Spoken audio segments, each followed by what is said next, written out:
August 22nd, nodules still growing, electrical potential 1450, but no observable results. Lately felt a compelling urge to know more of Donovan's life and have collected every available scrap of information about him. A strange man he was. Strange, ruthless, actually evil in many ways, but nonetheless an extraordinarily brilliant mind.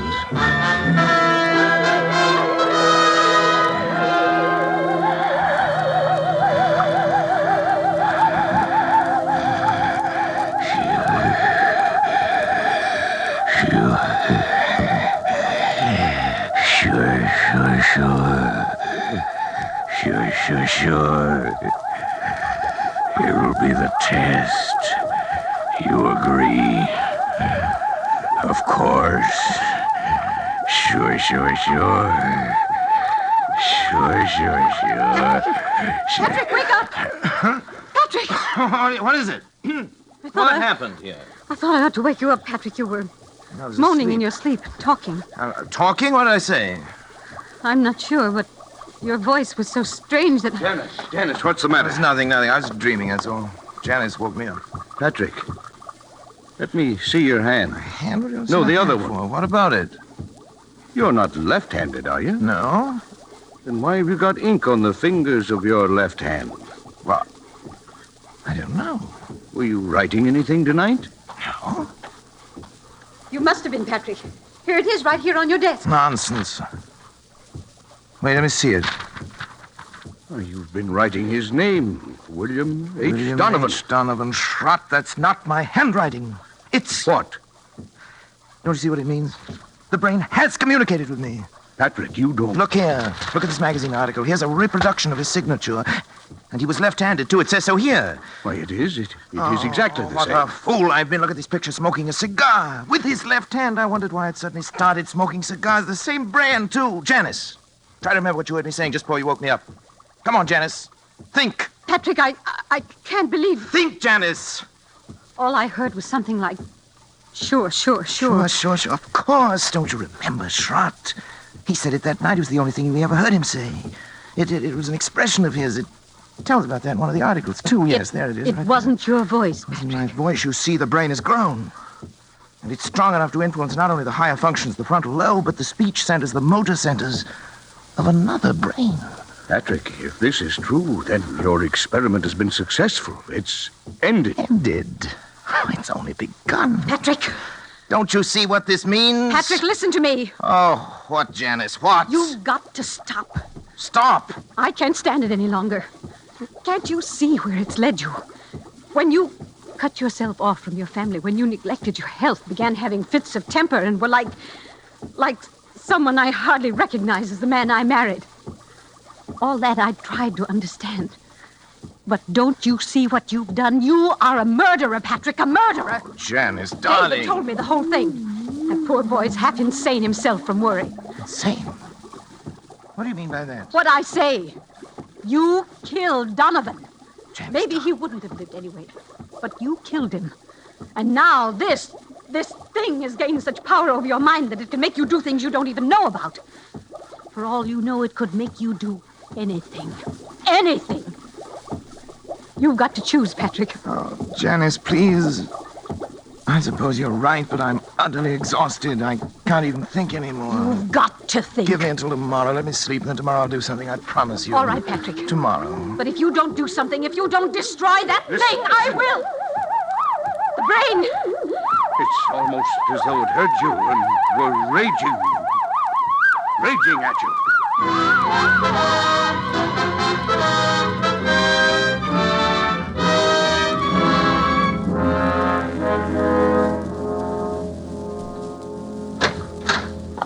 This way, please, Dr. Come Cory. on, darling. But, Patrick, why are we going in here? A psychiatric clinic? I told you I'd do something, Janice. I've got an idea. You mean you're having yourself psychoanalyzed? Well, something like that? Something like that. I'll tell you about it later. First, I want you to talk to this man alone. Dr. Zanger, this is Dr. Cory. Oh, how do you do, Dr. Cory? How do you I've heard do, something Dr. of Zanger? your work. Oh, yes. And this is Mrs. Cory. Of course, excuse me.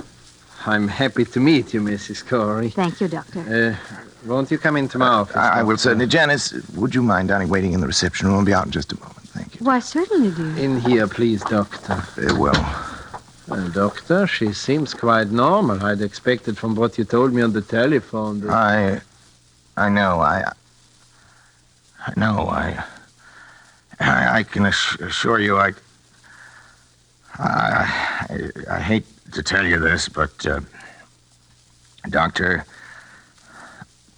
she's quite insane. I see. Yes, paranoia. She's always been, jealous of my work. And, well, last little while she's got a delusion that she thinks I've made some kind of a monster up in my laboratory. It controls my mind and controls my actions.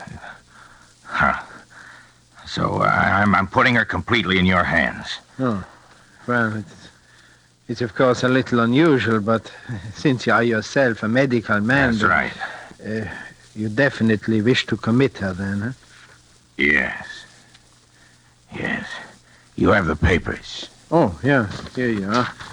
Just your signature will be enough, Doctor. There you are. You let me know about everything, won't you? Oh, naturally, Doctor. We keep you informed. Thank you. Well, goodbye then, Dr. Cory. We will do what we can. Oh, right. Patrick? Mrs. Cory is staying with us, Miss Wilcox. Yes, Dr. Zanger. Patrick? Come back! Patrick! Oh, it's all right, Mrs. Cory. Just come with me, please. Patrick! No. Where are you going? Let me go! Let me go! Oh, Dr. Cory. Yes? Oh, about the bill, how do you wish it to be handled? The bill? The bill? Sure. I'll take care of it by the week. The checks will be signed William H. Donovan. Sure.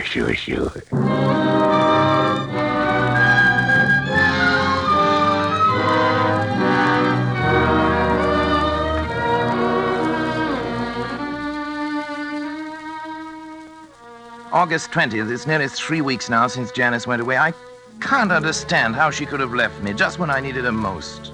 When I try to question Schrott or David about it, they only look at me strangely and change the subject. Clearly, they too now are in on the conspiracy. Sometimes it seems the only person I can trust is Donovan. The brain communicates with me more freely now each day. I know it has some great plan in mind for me, for both of us. I'm waiting, patiently waiting.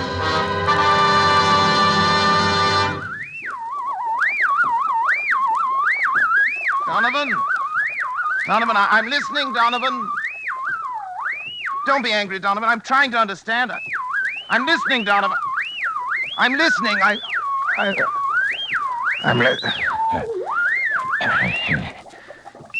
Sure.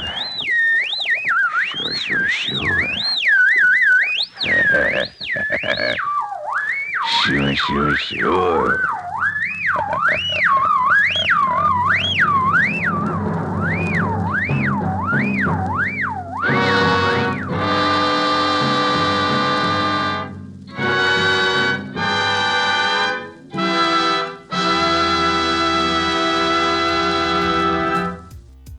Well, things have certainly taken a turn.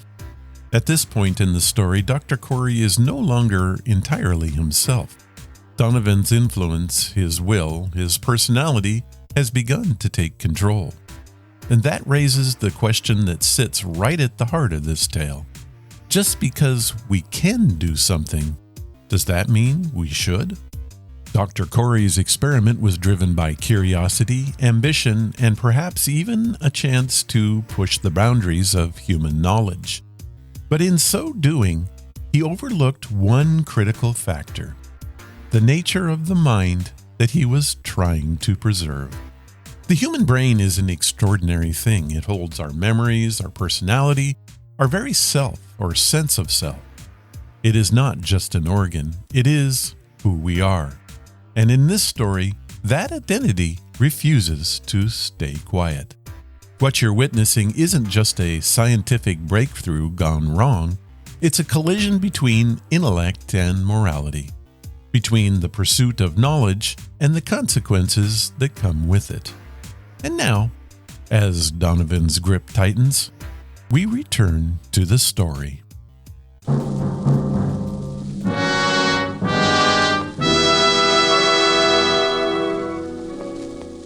As I sit now outside my laboratory door writing, under the heading Experiment 87, this final entry in my casebook, I know that these are the last words I shall ever write upon this earth. For those who seek some explanation, I refer them simply to this casebook. Let them read it carefully. Perhaps they may then in some measure understand, if not condone, the awful circumstances under which I have been driven to the most appalling crime against God and nature that it has ever been the fate of mortal man to perpetrate.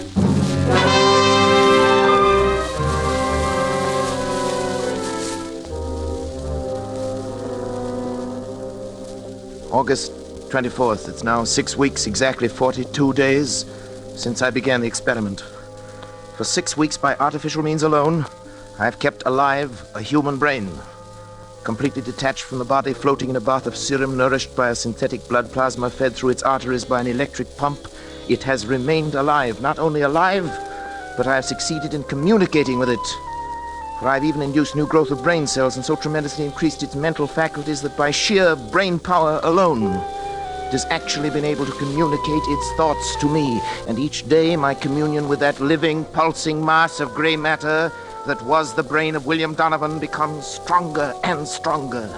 Even now I sense it striving to reveal some plan to me, something so truly world-shaking in its implications that only such an organism, developed to a point thousands of years ahead of its time, could ever have conceived it.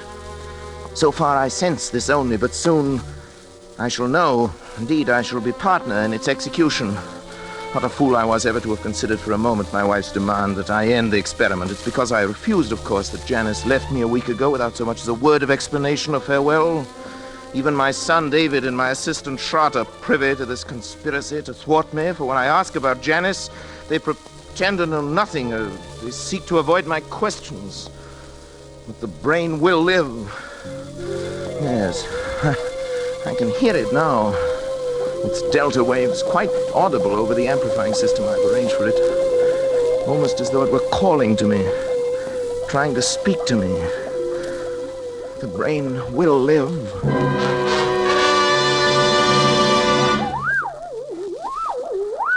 Donovan? What is it? What are you trying to tell me? Go on, Donovan. I'm listening. Go on. Go on. Go.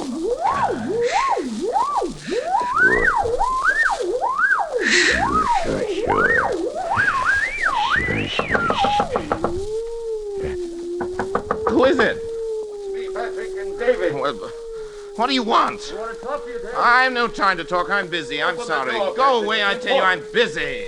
Please, Dad. Can't you two leave me alone?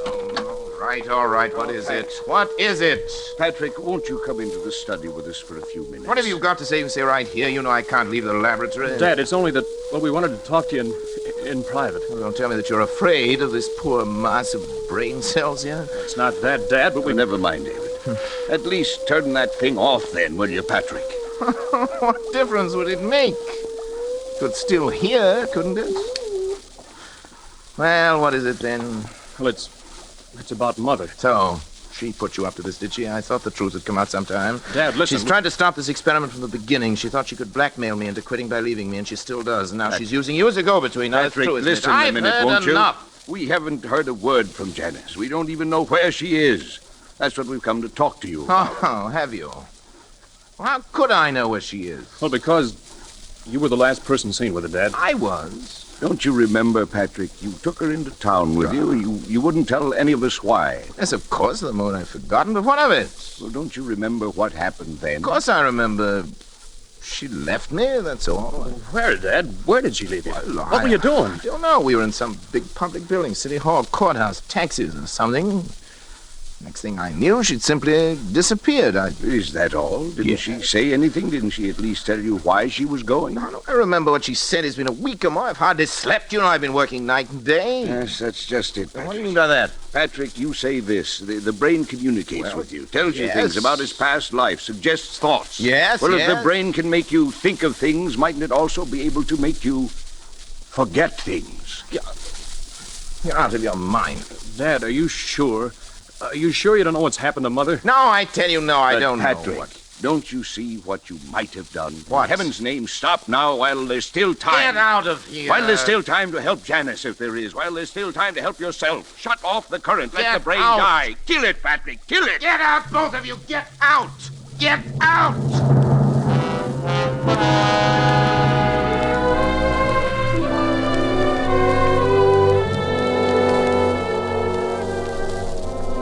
August 26th.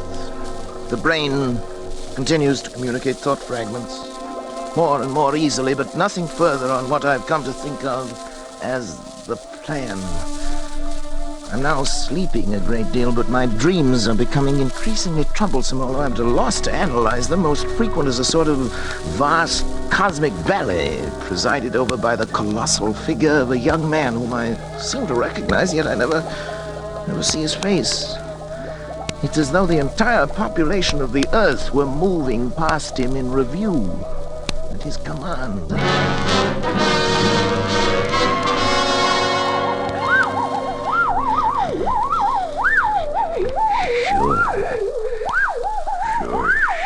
Sure.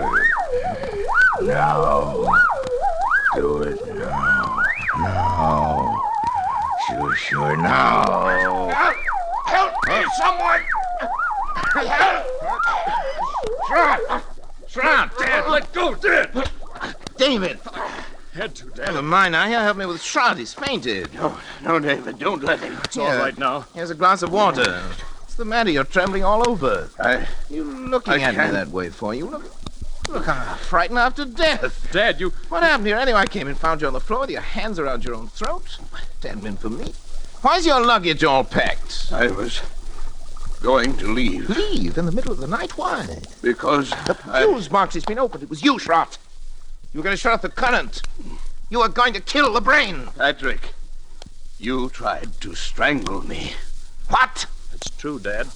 That's why I had to slap you. That's absurd. I came in here and found Schrott with his hands around his own throat. He was strangling himself. Dad, please, think a minute. Nobody can strangle himself. Look at these marks on my throat. You think I could have done that? Well, it's not possible, and yet... It's true, Patrick, that I tried to shut off the current. I was afraid for you. But as I opened the fuse box, I heard the delta waves in the laboratory suddenly become stronger and louder than they'd ever been before. And then... Then I... Yes. Then the brain knew?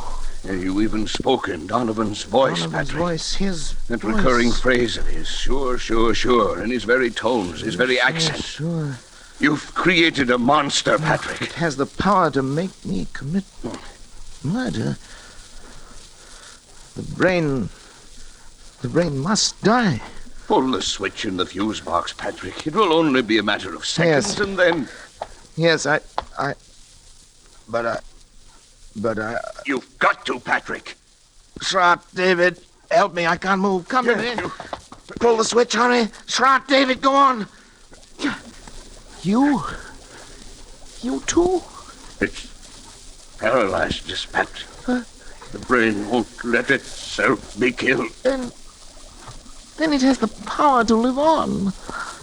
And on. To command us as long as we live. To make us do anything it wants. To kill. Murder. Dad, what are we going to do? Listen. The brain. It's laughing.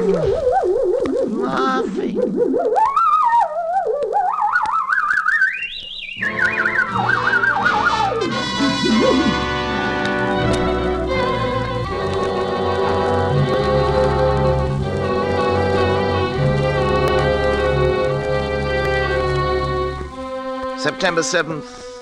Schroeder's left. He had to, of course, for his own protection, if nothing else. Before he left, he swore to eternal secrecy and was going to try to find Janice. The very thought that any harm might come to her through me is enough to drive me almost mad. As for David, although he's strong enough to prevent any untoward accidents, I don't know. He's volunteered to stay with me. He'll sleep at night behind locked doors. We must devote every faculty we possess together and independently to finding a way of destroying the brain. Perhaps while it sleeps. Although it seems to have developed tremendous powers of the subconscious, which operate even in sleep. The recurring dream, the now oppressive sense of some further task to be performed, continues. If Janice were only here, even her presence, I know, would help immeasurably to combat this fearful thing. Terrible thought crosses my mind. Could Trot have left if the brain had not, for some reasons of its own, actually wanted him to leave?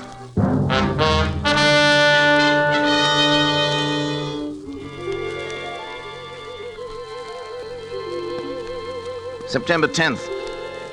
My thoughts are less and less my own. The dream of the young giant bestriding the earth, the figure without a face, pursues me now, even in my waking hours. Increasingly, I seem to live in a world of evil fantasy, peopled and controlled by the mind of William Donovan.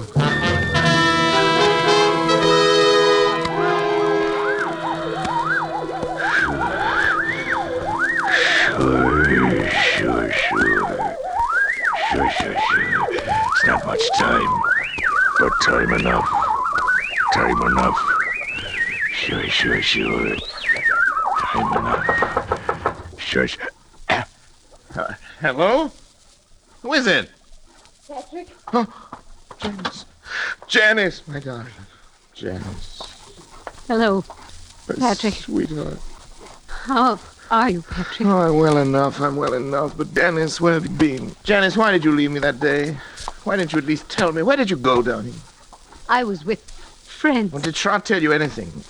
No, nothing special. Well, Janice, I know I haven't been a very good husband these last months. I haven't been very kind or very considerate or even civilized. I haven't been myself, Janice. I know, Patrick. My poor darling. If you'd only known how I missed you after you left, how I needed you. I need your help, Janice. I know, Patrick. Terribly. I came back to help you. But what? Where's David? He's asleep in the next room. That is, lately he's tried to make it a point to sleep only when I didn't. Tried to keep an eye on things. Patrick, I'm going to help you. Oh, darling. All I can. Any way I can. But first, I want to take David away. David? Why? Because I don't think it's good for him to be here. No? I don't think that you... Patrick, I don't want to torment you. It's only that perhaps we can find a way if we know all the facts. What, Janice? Don't you know, really, where I was? No, how could I? Don't you remember where you took me? Where? I took you? You took me to a psychiatric clinic. You had me committed to a madhouse. No, it's Janice. No, not you. Donovan. Donovan. It was because I tried to make you stop the experiment. Yes. Kill the brain. As you left me there, you even spoke in Donovan's voice. Sure, you said. Sure.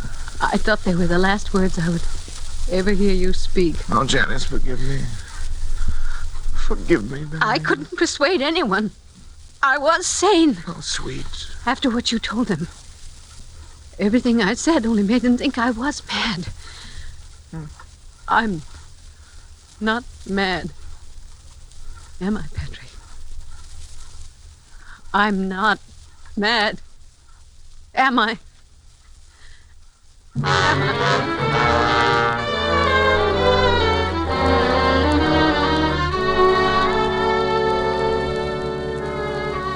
Janice will be gone for some 3 hours. I've sent her into town for Dr. Zanger, the psychiatrist. Maybe he can help, but now suddenly I'm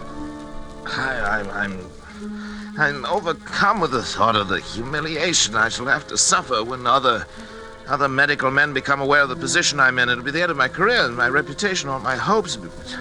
Folly to think that Zanger would keep it to himself. Indeed, he'd have no right to. I can bear it if I must, but another way, a possibility, occurs to me, and I've been thinking it over. There's no harm in trying it in any event. I must try. I have 3 hours.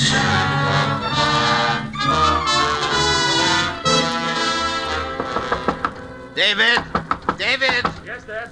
David, what's your blood type? Do you know your blood type? As a matter of fact, I don't think I do. Why? No matter, we can easily find out. David, I think at last I know a way.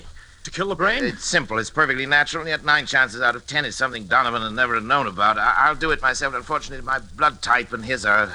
they're the same. Transfusion? Of course, I have to replenish the blood substance periodically. Anyway, it's about time to do it again. I've always used my own because it was the same type as his, but if yours is a different type, the right type, David. You mean the wrong type? Yes, you've given the wrong... The brain will die given the wrong type. Yeah, sounds possible. I'm sure of that. I know it. But suppose the brain yes? knows it knows other things. I've thought of that. It's a chance we'll have to take if you're willing, David, my boy. Of course I am, Then Dad. we'll take the blood sample now. Come into the laboratory. I only have the right blood type. Sure. Rather the wrong type. Yeah, if you haven't, we'll find someone who has. Maybe Schrott. Now, lie down there on the table, David. We want a tourniquet on your arm here. I'll A put it small on. syringe will do it. Go ahead, I'm ready. David, don't watch me. It'll be easier if you don't. For me. That's a funny one, coming from you. Well, doctors are never quite as steady with members of their own family, you know. Ready? Sure. Ready? Here we are. You all right? Yeah. You'll be through in just a second. You getting it all right? Yes, sure. Just a second now. Dad, I'm sleepy. You'll be over it in a minute. But what's the matter? Why am I so sleepy? You'll be all right. Sleepy. So sleepy. Sure. That's what an anesthetic is for. Make you sleep.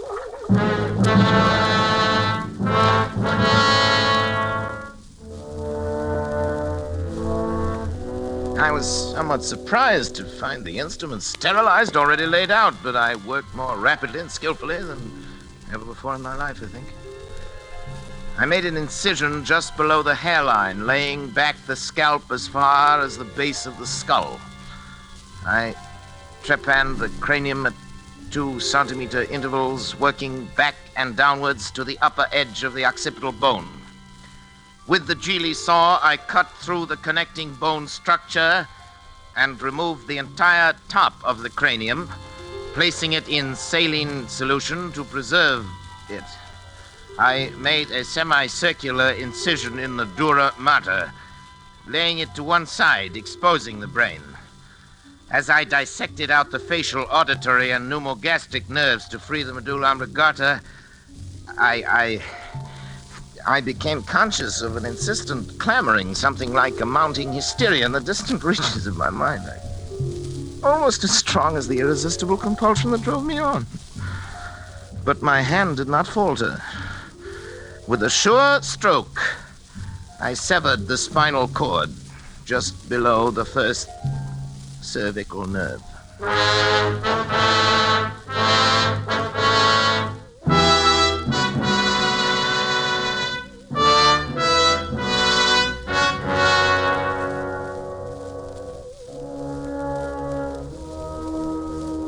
As I make this last entry with that awful guilt upon my soul, even now I cannot fully comprehend how it has been possible for any man, by mortal or immortal means, to be driven to such a crime. Even the divinity himself did not demand of Abraham that final sacrifice of expiation? When he, with his only begotten son, ascended the Mount of Olives? Perhaps Schrott is right. Perhaps there is indeed in man some spark of the divine that will elude our test tubes and our laboratories until the end of time. Perhaps that is the one thing that even Donovan did not foresee. I only know that at the instant my son died under my own hand, I was set free. At that instant, I saw and understood for the first time that monstrous plan born in the brain of William Donovan, of which I was to be the instrument. It was the plan I had glimpsed but never grasped in the recurring dream. Donovan did aspire to the domination of the world. And with those tremendous mental faculties that I myself had given him, it was literally within his power to become the absolute ruler of all mankind. Only one thing was lacking, a young, strong body into which those ever-growing brain cells could graft and affix themselves to live on, and on perhaps for centuries. He chose the body of my son, and now, my son, at last too late. I am free to destroy this foul thing of my creation. I know it as surely as I know that my own life must be forfeit. And the brain also knows. I can hear the disturbed, erratic oscillations of the delta waves coming through the laboratory door. But there's no room left in me now for fear. I shall take the 6 steps from the desk where I'm writing this across to the laboratory door. How often I've taken them in happier times. I shall open the door, close it behind me for the last time, and write finis to the mortal life of Patrick Arthur Cory and the brain of William Horace Donovan. May others learn from the record I leave here the lessons I have learned so bitterly and profit by them. And for the things that I have done, may God have mercy on my soul.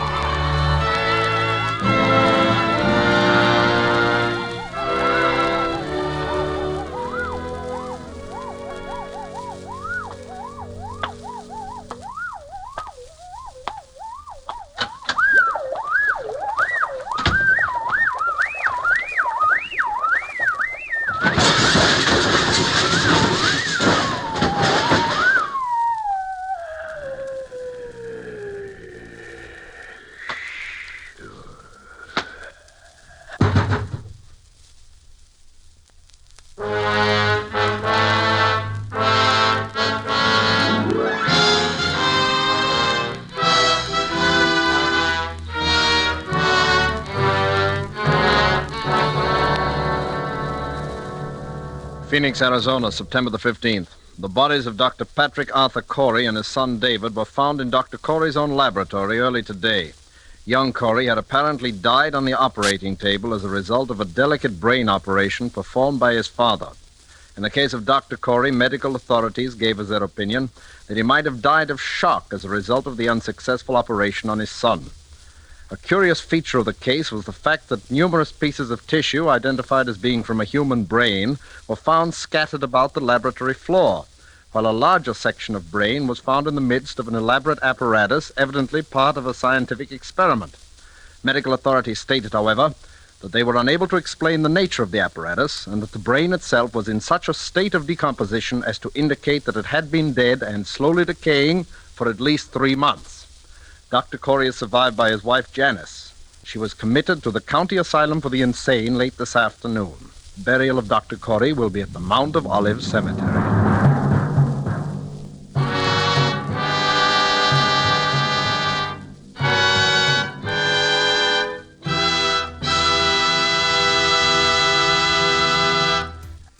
Well, that was Donovan's Brain, a story that leaves you with more questions than answers. And maybe that's exactly the point. At its core, it's a cautionary tale about the ethics of scientific experimentation. Dr. Cory didn't set out to create a monster, he set out to achieve something remarkable. But he failed to consider the moral weight of what he was doing. And there's another question that lingers. What if the brain had belonged to someone else? What if instead of a ruthless, power-hungry man like Donovan, the experiment had used the mind of someone kind, someone compassionate? Would the outcome have been different? Or is the very act of preserving a consciousness outside the body something that inevitably leads to disaster? It's the kind of what if that science fiction does so well. Taking an idea just far enough to make you wonder if someday it might not be fiction at all. And that does bring us to the end of tonight's story. Donovan's Brain is one of those classic tales that reminds us why old-time radio still has so much staying power. No flashy effects, no elaborate visuals, just a strong story, powerful performances, and a premise that sticks with you long after it's over. And maybe, just maybe, it also reminds us that some doors are better left closed, especially the ones labeled experimental brain preservation. Now, listening to this today, you can't help notice how this story still echoes in our modern world. We may not be keeping brains alive in jars, but we are asking some very big questions about technology, power, and control. With today's billionaires pushing the boundaries of artificial intelligence, you start to wonder, are we getting a little closer to making something that can think and act on its own? Of course, Donovan didn't need a supercomputer, he just needed a brain and a way to make his will known. So maybe this lesson still holds. It's not about what we can create, it's about who or what ends up in control of what we do. After all, if you're gonna keep a brain alive in a jar, you might want to check its personality first. Until next time, I'm Ron, and this has been Ron's Amazing Stories. Stay amazing. J-E-L-L. Oh, the big red letters stand for the Jell-O family. Oh, the big red letters stand for the Jell-O family. That's Jell-O. Yum, yum, yum. Jell-O pudding. Yum, yum, yum. Jell-O tapioca pudding history. Extra good news. The makers of Jell-O have discovered a way to give you rich, luscious chocolate pudding far more easily and far more economically than ever before. With the new Jell-O chocolate pudding powder, you can make old-fashioned pudding, smooth, creamy, and chocolatey, just like the ones Grandmother used to make back in the good old days. Now you can have them again, and this is all you have to do. Just combine the contents of a package of Jell-O chocolate pudding with some milk in the top of your double boiler, letting it cook until it becomes smooth and thick. When the mixture has cooled, serve it in sherbet glasses. You'll have enough for 6 helpings, and that means 6 happy people. Jell-O chocolate pudding is so simple, so inexpensive, and so downright delicious that you mustn't delay trying it. Ask your grocer for Jell-O chocolate pudding, and if he hasn't put it in stock yet, be sure he orders it for you. Remember the name, Jell-O chocolate pudding.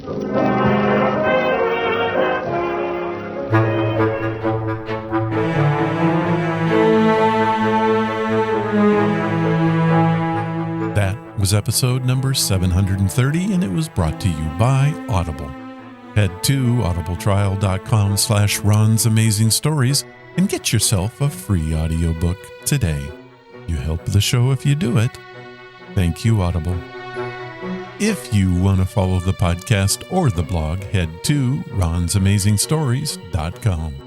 There you will find any of the links that I mentioned and how to contact us. Do you want to help the show? The best thing you can do is to tell your friends all about us and leave reviews and comments wherever you listen. Clicking that follow or like button helps us grow. Thank you for listening, and I hope you come again to find out what are Ron's Amazing Stories.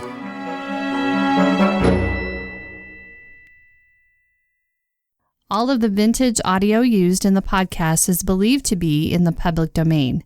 Ron's Amazing Stories does not own the rights to any of the old-time radio used here. If you hold the rights to any of the shows played, please contact us immediately at ronsamazingstories.com.